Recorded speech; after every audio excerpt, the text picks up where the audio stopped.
All right, everybody. I want to welcome you to join us today and get us started. My name is Nick Wood, and I'm the Policy Director for the Carolina Farm Stewardship Association, and I'm excited to welcome you to CFSA's webinar on sales commodity payments for the second round of the Coronavirus Food Assistance Program, CFAP2 as it's commonly known.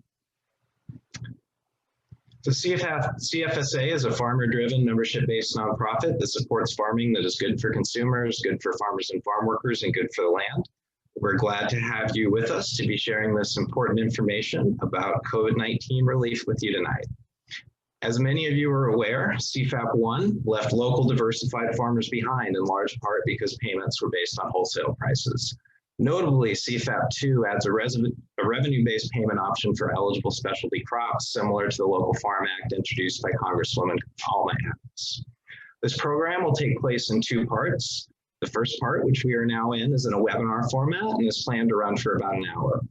This means that only our panelists can speak live, but you'll be able to use the chat function, as many of you already are, to ask questions, and we encourage you to do so. We'll do our best to provide answers during this presentation, but maybe won't be able to get to all of them due to time constraints and the great deal of information we're going to impart tonight.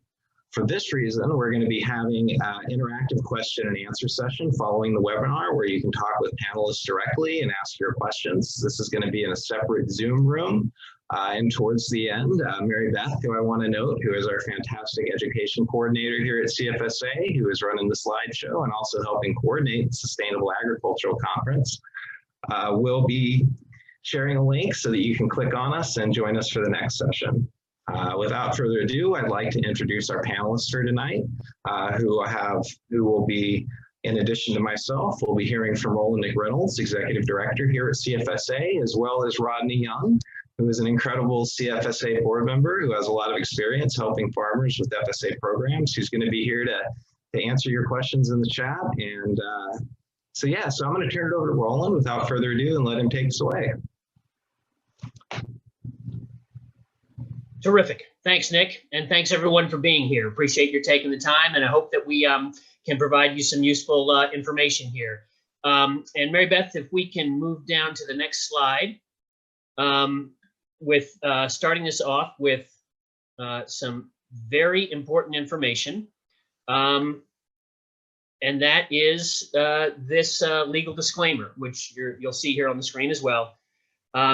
This webinar and the information it provides are not legal advice, and Carolina Farm Stewardship Association is not providing legal advice by presenting this webinar. The webinar presents information that CFSA has been able to learn about the Coronavirus Food Assistance Program and the application process for that program. If you seek specific legal advice about your farm or your application for CFAP2, you should retain the services of an attorney competent in farm business plan. So please do understand that this is general advice and information that we're providing. So if we then can just to give you a sense of overall why we're here. As Nick said, the Department of Agriculture announced the CFAP2 program on September 21st, and it is a big change from the first version of the program. It offers payments to producers of specialty crops and certain other niche commodities based on a producer's revenue for those commodities in 2019. This may be a really valuable opportunity for farms that sell in local food markets to receive compensation from the federal government for damage they've suffered due to the coronavirus pandemic. The deadline for applications for CFAP2 is December 11th, 2020. Now, many farms that are selling specialty crops and pastured livestock in local markets may be unfamiliar with USDA farm relief programs. And so our purpose in hosting this webinar is we hope anyway, that we will be able to demystify the CFAP2 application process so that all farmers who would benefit from this program can take advantage. We want to make sure that the program works for farmers the way it's supposed to. So we'll want to hear about your experience if you do apply. And we want to encourage you to share with other farmers in your community the information about the program and how it might be of value. But certainly this is maybe one of the first times that many small-scale diversified farms can really feel a significant financial relief, direct payment program from the USDA. And so it represents a really important opportunity. So now I'm going to let Nick talk a little bit about the basics of the program. Nick?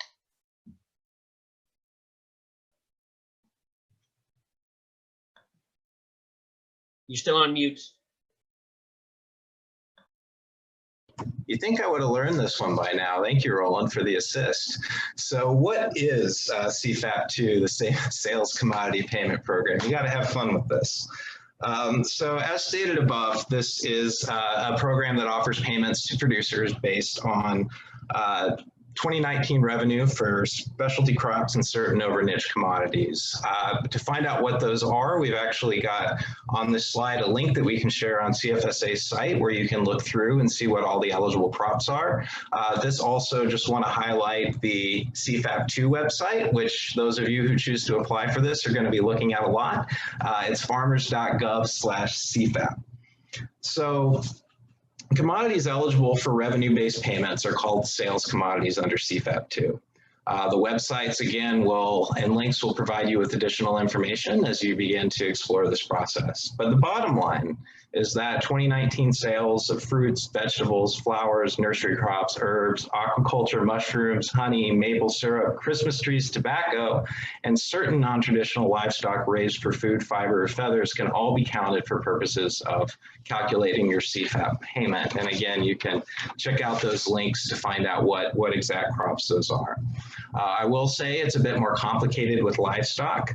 Sales of beef cattle, cow's milk, chicken eggs, chicken, swine, and lamb do not count as sales commodities. However, ducks, turkeys, rabbits, and bison do count as sales commodities. And again, you can see that online list for a complete list of all the eligible products. So the way this works is that, well, one, we're only going to be talking about sales commodities on this webinar. Certain other crops may be eligible for payments based on price or acreage of production, and the USDA has information, again, on that handy site for you to look at, but we're going to be focusing on those specialty crops that I just ran through below. So the next question is, are you eligible? Is this a program that you'll be eligible for? And these are some fairly straightforward requirements. You must be farming this year in 2020. And the crops that you're claiming when you fill out your form, which you're going to hear more about, must have been commercially produced. Third important point is that your average adjusted gross income over the last 3 years, meaning the 3 years of 2016 to 2018, must have been less than $900,000. You must have been at risk in the production, meaning you've invested in that program and you've taken a risk. Then this rules out a lot of contract production. The final point on eligibility to note is you can't have any convictions related to growing controlled substances since 2014.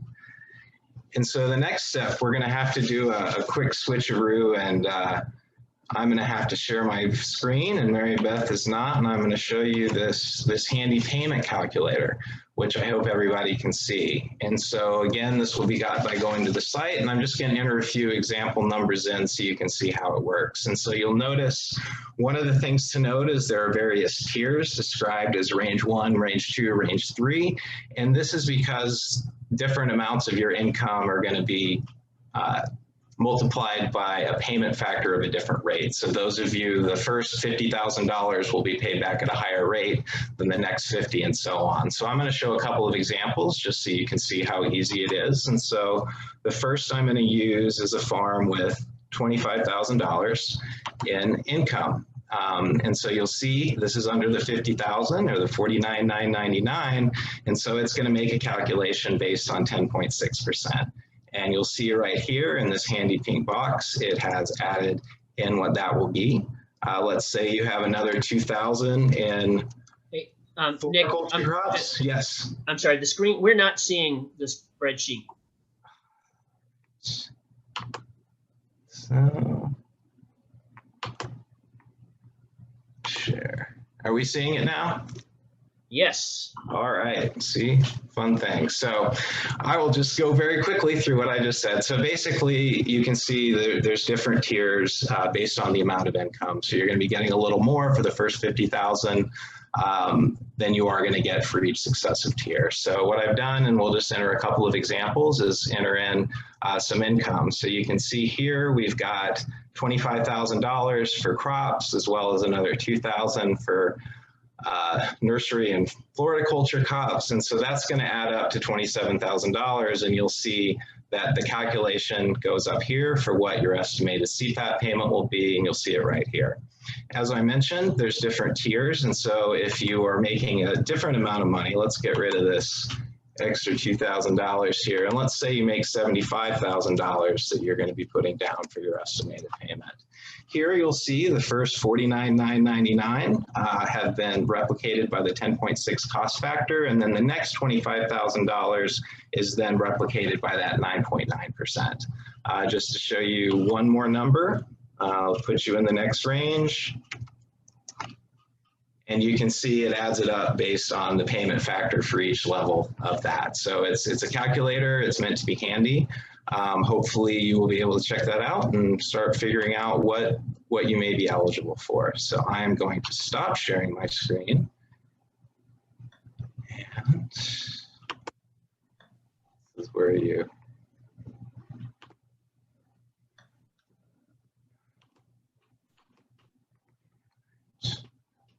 okay, we're back on Mary Beth. Excellent. So the next piece, going to turn it back over to Roland to talk a little bit about how to apply. Terrific, thanks. And just to clarify, we are only talking about the sales commodity portion of the CFAP2 program here tonight. If you are seeking payments or information about payments for crops that are compensated under CFAP based on acreage of production or your volume of production, we're not covering that here tonight. We're only focused on the sales commodities options. And also, just as a reminder, if 2020 is your first year farming and you didn't have income in 2019, you can still participate in this program. You would just use your 2020 revenue as of the date that you apply. And so you can be eligible for a payment of around 10% of your 2020 sales through the CFAP program for new farmers. So, so how to apply? I'm sorry? I just want to mention one more thing to everybody. As Roland said, this is only about sales commodities. So those of you who have value-added products, jams, pickles, pies, cheeses, these are not going to be covered. It's only going to be the commodities themselves. Right. So if to apply for the program, there are a couple of options. First of all, if you farm under your Social Security number, in other words, if you haven't organized your farm with its own employer identification number, then you can apply for this program online. And you can see there on the slide the link to the online application. You can, I'm sorry, Mary Beth, can we go back up to the previous slide? There we go. So if you can take advantage of the online portal to apply, you will first need to go to farmers.gov/sign-in to create an e-account if you don't have one already. And then you can go to this link to the application portal, and you can fill out all of the application information online through the portal, and it will take the information and upload it into the FSA system. And instructions for doing the online portal are at this other link here on this slide. However, if your farm is organized under an employer identification number for your farm tax ID, then you can't take advantage of the portal, but there are several other options. So Mary Beth, you can go to the next slide. So you can, the other option then is to download a PDF of the application, which you can complete and then hand deliver, mail, or email to your local farm services agency office.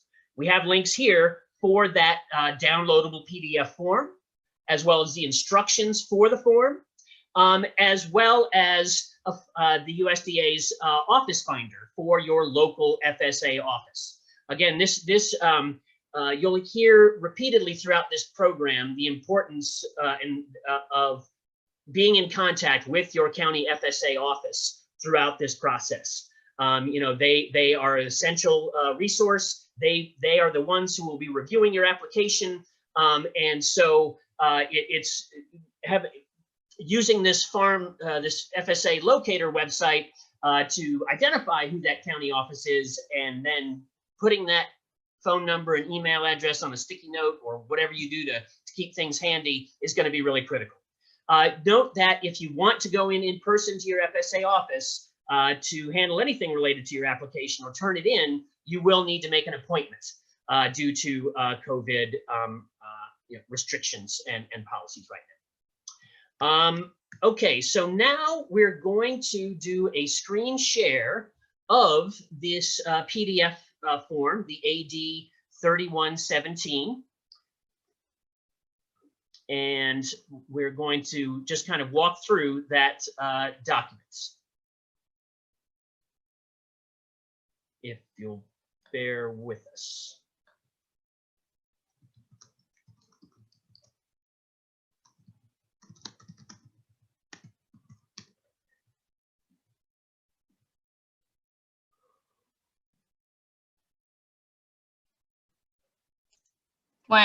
One second, guys. I'm trying to pull it up. For some reason, it was no problem. X'd out. Okay.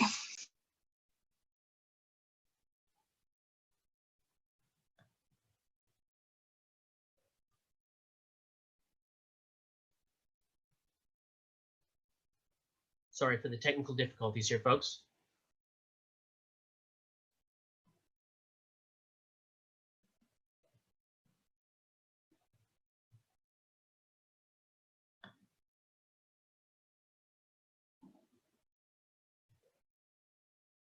Okay, so that's the instructions. But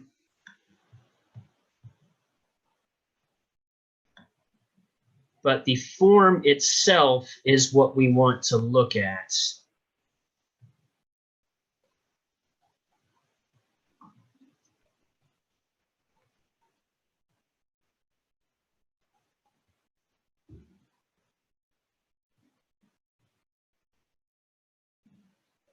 All right, terrific. Thanks very much, Mary Beth. So, so this is the form that you will use. That is the basis of your application for the Coronavirus Food Assistance Program 2. And so you'll see in this form. I mean, first of all, you'll see the sections, and questions 1, 2, 3, and 4. You don't need to fill those out. The county office will fill those out. And as you can see, the program year is already filled out. It's 2020, but all that other material, 1, 2, and 4, 1, 3, and 4, you don't need to fill out. What you do need to do is read Part A, because in Part A, you are agreeing to everything that's in this list. So you're agreeing that you'll provide necessary documentation to support your application, and you're agreeing that your farm is in compliance with conservation program requirements and so forth. So it's important to read that thoroughly. Mary Beth, we can scroll down a little bit to Part B. So then in Part B, all you do is enter in your farm name, whatever farm name is associated with the tax ID, whether that's your Social Security number or your employer identification number for your farm. Just you're entering that information in your farm address and phone number. And then in the subsequent parts is where you enter information about the crops that you are making claims for. So you can see there are sections for dairy producers, for egg and broiler producers. You can see there are sections for livestock, non-niche livestock. But what we're going to focus on is Part F, sales commodities. And in these entries for sales commodities, you will enter the total amount of your 2019 sales of all crops that fall into each of these categories: aquaculture, crops, nursery / floriculture crops, other livestock, or miscellaneous. And again, you can go back to that, the list of crops that in the link that we provided earlier, that shows where every crop is classified. But your fruits and your vegetables, those are crops. Your turkeys, ducks, bison, those are other livestock. Your cut flowers, nursery floriculture crops. So you're going to enter into this form in Part F whatever your sales were of each of these class of crops.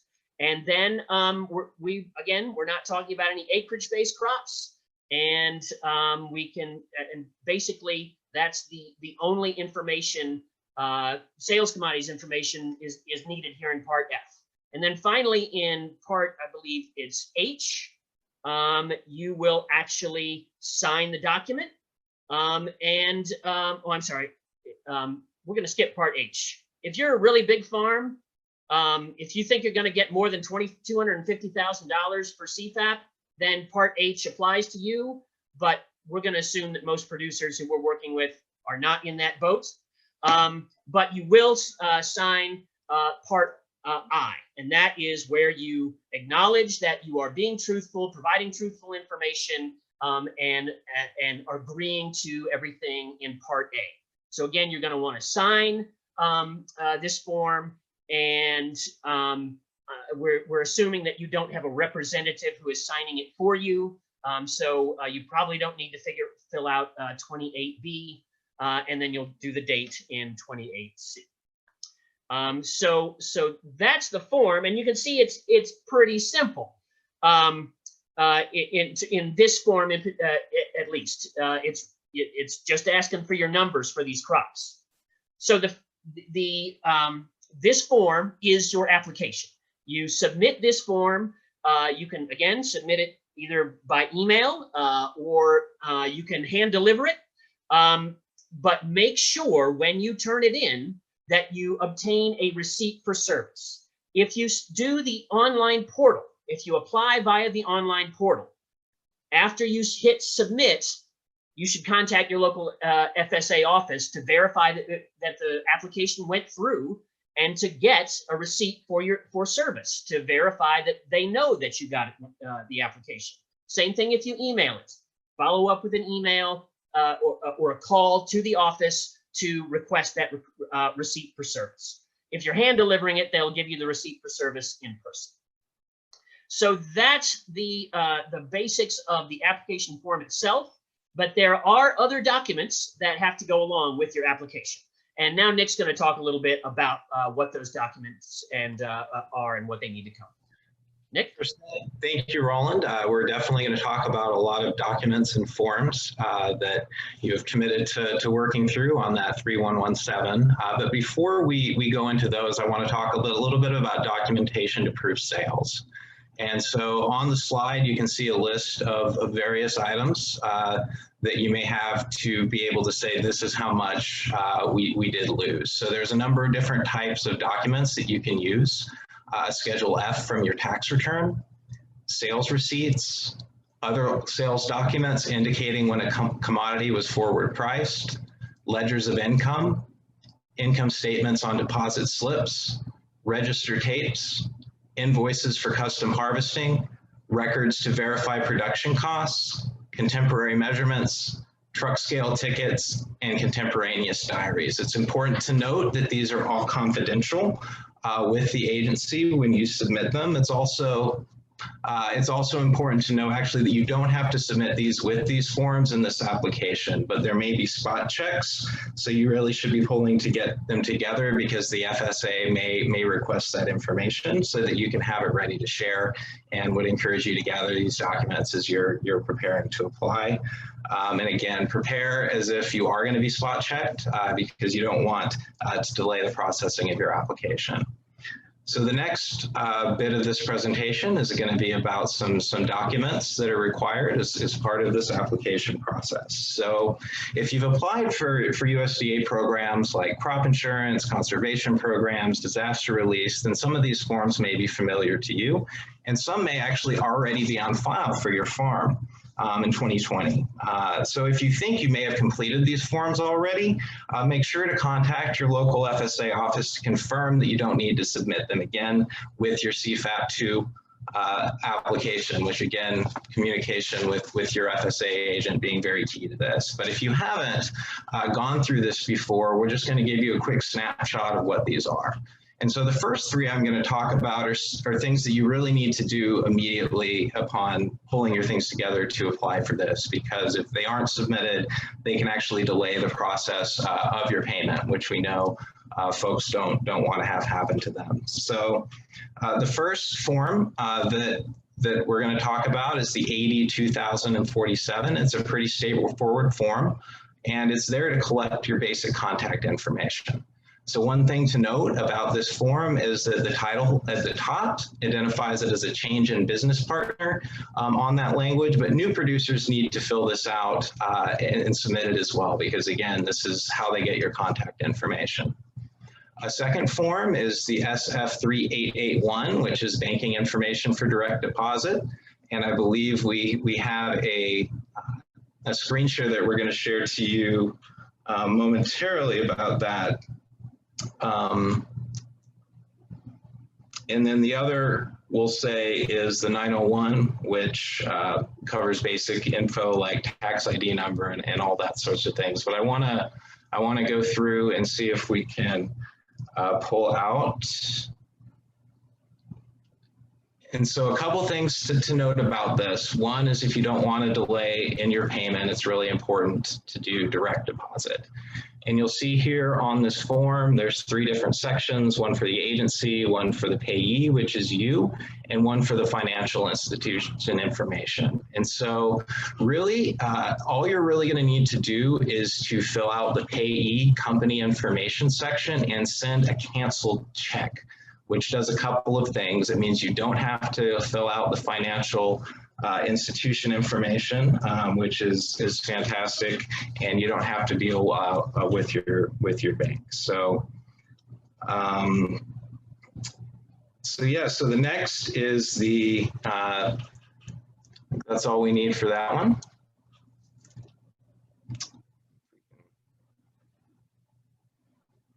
Wait for our slides to come back. So the next form on this, and again, these three that we're talking about need to be submitted. Otherwise, there will be a delay in your payment. So the 901 includes some basic information like your tax ID number. It's fairly straightforward. The purpose of this is used to determine the legal ownership of the farm. And one thing to really note on this is it's inapplicable if your farm doesn't have its own tax identification number. As Roland went through earlier, there's differences in treatment for that. One thing to say, if you have an employer identification number and you don't fill out this form, any payment you're eligible for, again, will be delayed or canceled. You do have 60 days to complete all three of these forms, but it's best to do them right away. You can submit these completed forms to your county FSA office by email or print them out to mail or hand deliver. Again, as I said before, make sure to request a receipt for service to acknowledge that the county office received your documents. So there's some other forms that we're going to run through very quickly as well.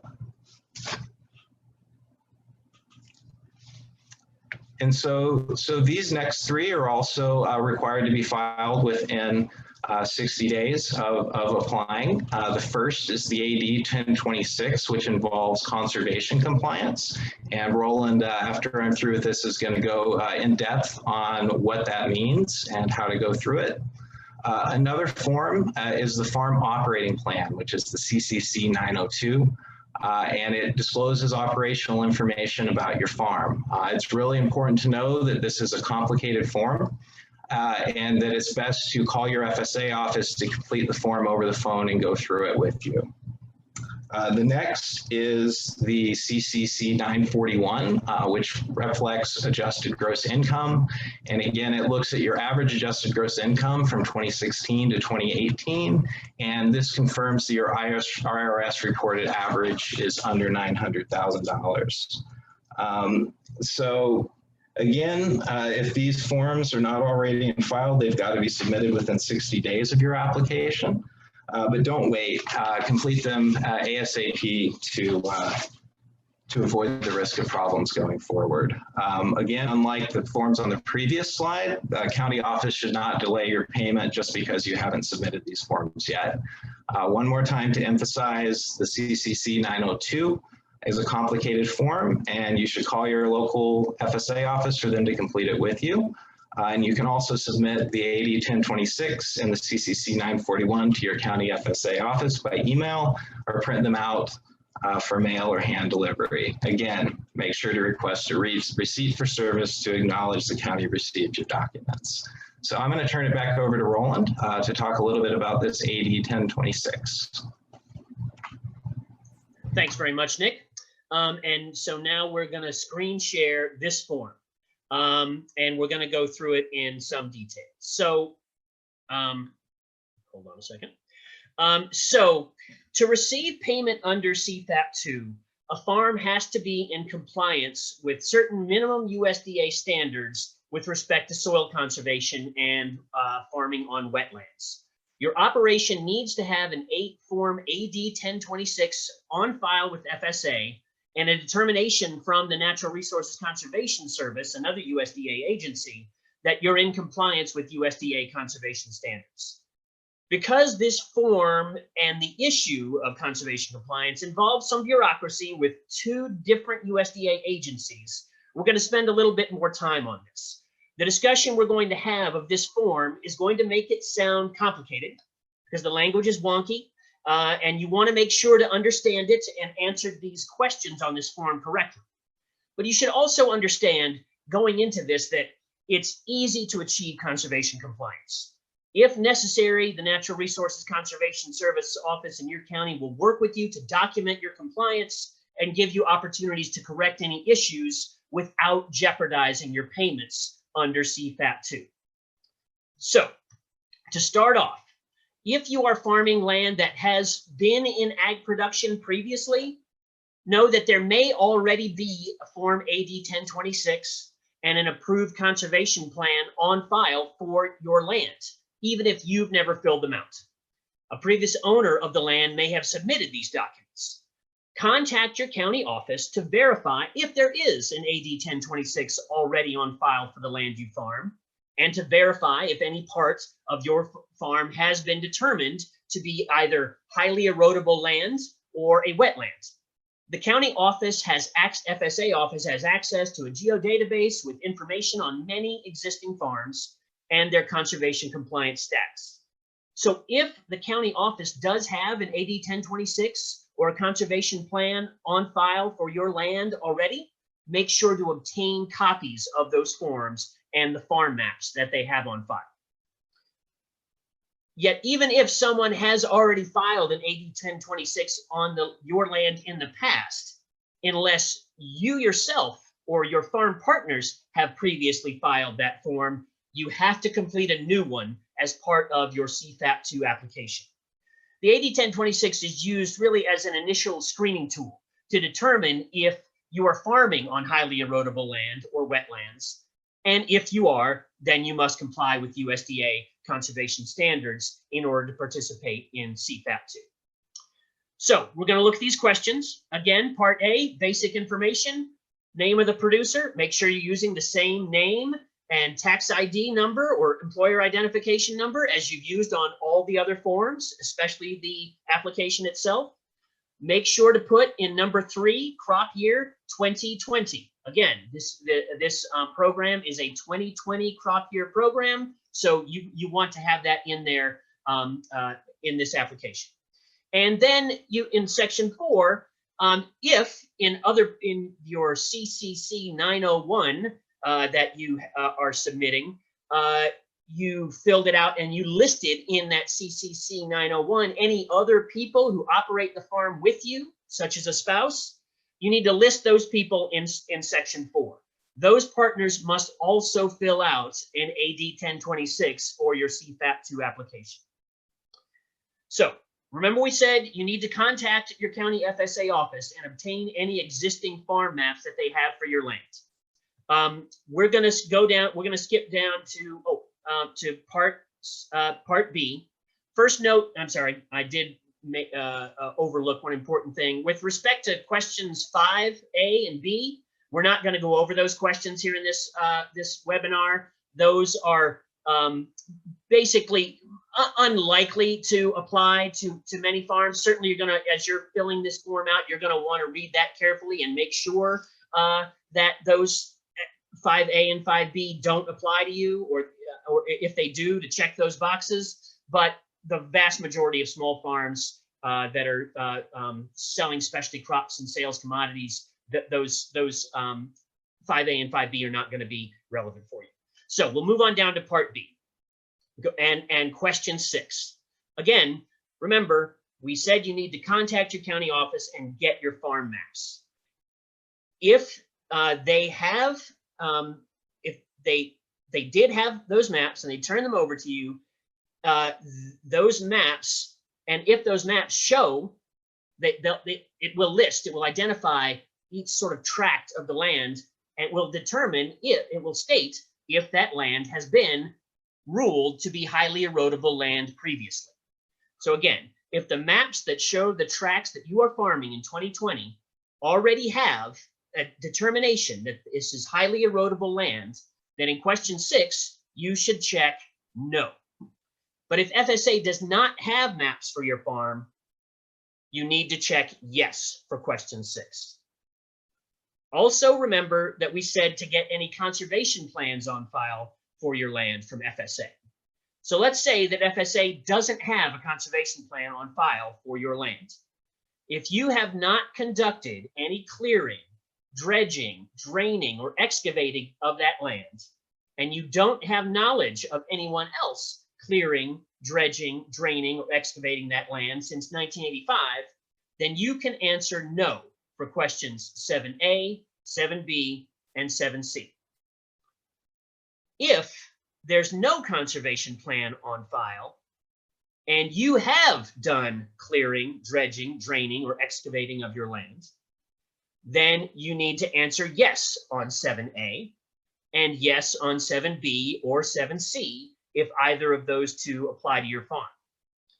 If there's no conservation plan on file and you haven't done any clearing, draining, dredging, or excavating, but you know that someone else has at some point since 1985, then you need to answer yes on 7A and again on 7B and 7C if either of those apply to you. So if we're going to skip over question 8 because although you should read the question 8 and determine if either of the situations described in 8A or 8B apply to you, we're not going to go into detail with question 8 either, because those are very farm-specific questions and won't apply to most small farms. So, moving on to part C. If you answered yes to question 6 or to any part of question 7, then you have to fill out part C of this form. You do not fill out part C if you answered no to question 6 and all of question 7. FSA or NRCS personnel will use the information in part C to follow up with you about evaluating your farm for highly erodible lands or wetlands. And you can expect them to contact you as their time and workload allows. However, FSA should not delay approving your CFAP 2 application and payments because NRCS hasn't been able to do your evaluation yet, unless FSA decides to require an in-person on-farm evaluation.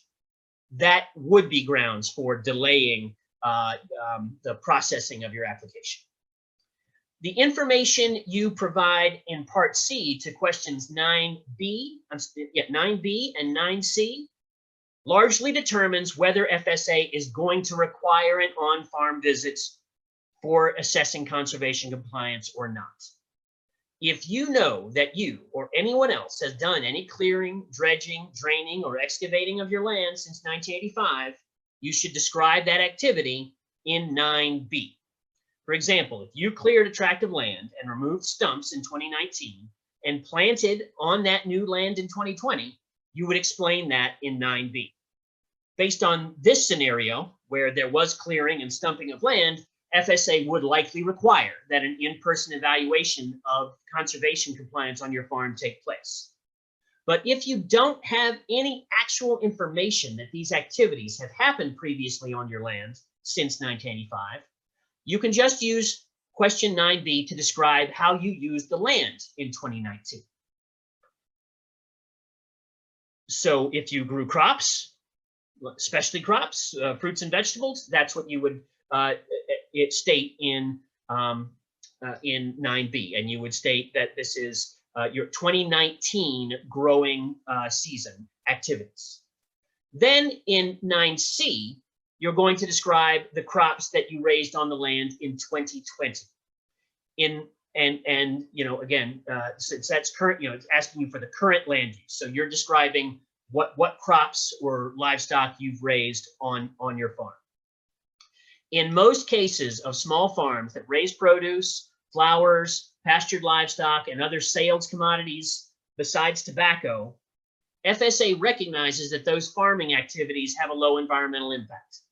Tobacco does not necessarily have a low environmental impact, but we're also presuming, again, most producers that are taking advantage of this are in those specialty crop, fruit and vegetable, flower type products.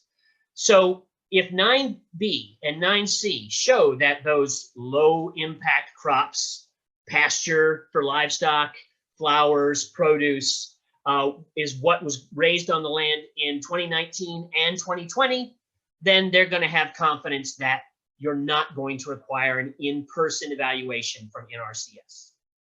One other thing to note about filling out Part C is that it requires you, if you don't already have a farm number from FSA, you'll have to get one. You have to contact your county FSA office to be assigned a farm number, and this is another step in your process in completing this AD 1026. Finally, you'll complete Part B, which is just your signature and certification that you are providing truthful information on this form, and dating the document. So it's, again, to bring this back, it's really important to remember, understand, you will not be disqualified from getting a CFAP 2 payment if you don't have a previous AD 1026 or a conservation evaluation on file for the land you farm.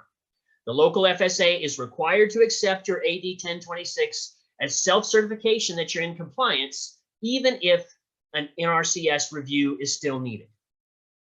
Only if you filled out Part C, or if FSA cannot verify your answers to questions 6 and 7 from existing documents that they have on file at USDA, they will refer this form to your county NRCS office for conservation compliance evaluation.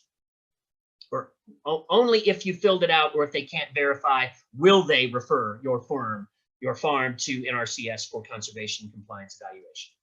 Again, for most small farms producing sales commodities, this process will not even involve a visit from NRCS staff. NRCS has access to soil maps and other data that may allow them to simply do a desk review and determine if the farm is on highly erodible land or wetlands. And based on that desk review, they will mail you a written determination for you to accept or dispute. NRCS conservation evaluations assess your soil type, the slope of the land, and your management practices to determine if your farm is on highly erodible land. As part of the evaluation process, you'll want to make sure to explain to NRCS staff what your soil conservation practices are on the farm, such as cover cropping, use of compost, other organic practices for soil conservation. These practices will be key to showing to NRCS staff that your farm is in compliance with USDA's conservation requirements. And if NRCS, after reviewing all the information, does determine that your farm is out of compliance with CFAP 2's conservation requirements, they will work with you to develop a plan, including crop management practices, to bring the farm into compliance. And you can even request a 1-year waiver of coming into compliance if adopting those recommended conservation practices would create a hardship for your farm.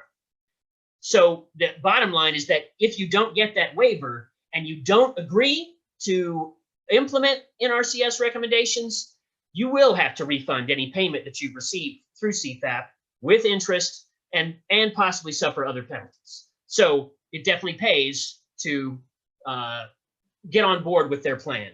And again, let them know what you're doing as thoroughly as you can, so they can more easily come to the conclusion that you are in compliance and avoid any uncertainty on this topic. So that's a complicated form, and I hope that that explanation didn't make it more complicated. But we're now going to move on to the next step. So we've sort of covered everything, all of the forms that you may need to turn in. So the next steps are, okay, what goes on? So once you have submitted your application, your AD 3117 form, understand that county FSA committees are responsible for reviewing, approving, modifying, or rejecting your CFAP2 claims. In many cases, the county committee will actually delegate this authority to the county's FSA director. However, the county committee must actually meet to give the director that authority. Since committees meet only usually once a month, there may be a lag in application processing until the committee has met in October to delegate authority to the county director. And if the county director committee does not delegate its authority to the county FSA director, then applications for CFAP2 will be batched for review at each of the committee's monthly meetings. Applications that are approved at the monthly meeting will then be paid. Again, because this batching process might result in a lag between you're submitting your application and actually getting your payment processed. If the county director is given authority to approve applications, they will authorize applications on a rolling basis. That is, they will authorize payments on a rolling basis as they approve your applications. Once the county has approved an application, you can expect funds to be direct deposited to your bank fairly quickly.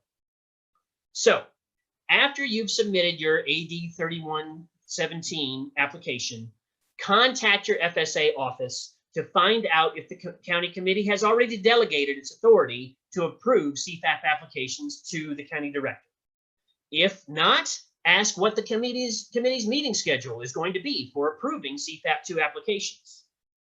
And if after 3 weeks you have not received a payment or not received any follow-up on your application, go ahead and contact your FSA office to request a status update. And make sure when you're requesting that status update to request a receipt for service as well.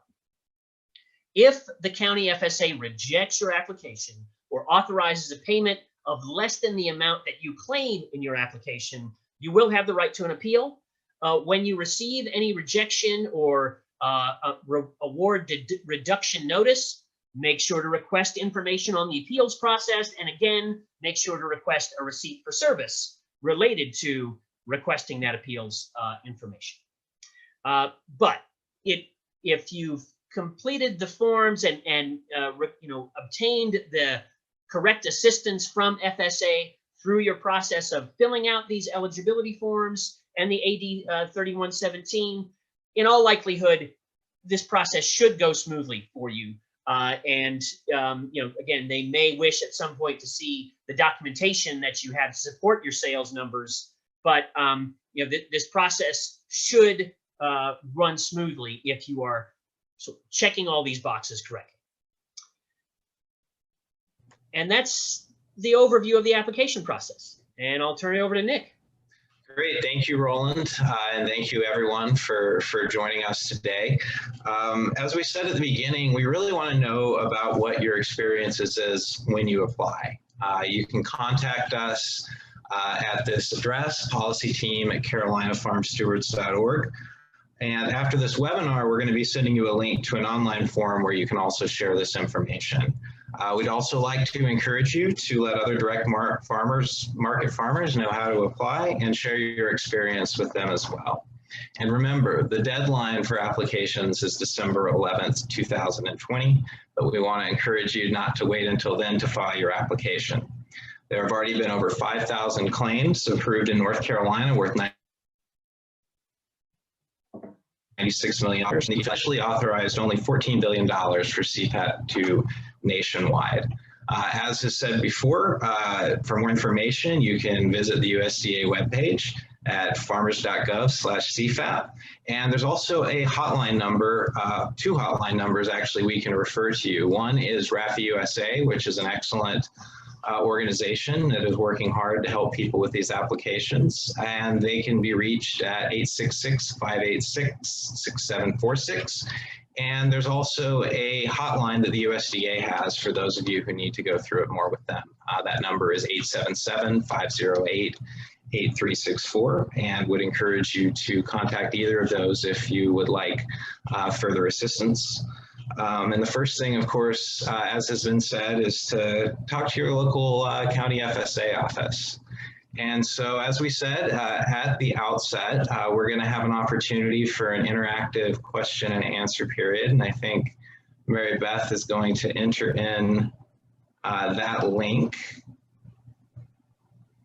for us. And then once that happens, we'll be able to click on that, and we'll be whisked away to another Zoom room and be able to have that conversation. And one thing I do want to just out of state fairness to say that we have reached out to South Carolina FSA, but they had not provided us information about the number of applications they've received in South Carolina so far, or the amount of money that's been awarded in that state. But this obviously is a program going on nationwide, and farmers in South Carolina should be taking full advantage as well. That's great. All right, well, thank you, everyone, and hopefully we will see you momentarily for the interactive session of the program.